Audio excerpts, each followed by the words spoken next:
Hey guys, welcome back to Tutorials by David, and in this video, I'm going to show you how to withdraw from Exodus wallet into your bank in 2026. If you want to withdraw money from your Exodus account in 2026, here's the important thing you need to know. Exodus does not send directly to bank accounts. You'll need a simple two-step process. So first, open your Exodus wallet and choose the crypto you want to cash out like Bitcoin or USDT. Tap Send and enter the wallet address of a trusted crypto exchange like Binance, Coinbase, or Kraken. Make sure you double-check the network before sending. This is where most mistakes happen.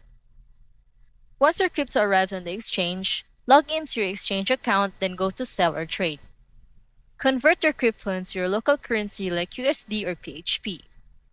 After that, go to the Withdraw section, link your bank account, and cash out the funds directly to your bank. Processing can take anywhere from a few minutes to a couple of business days depending on the exchange and your bank.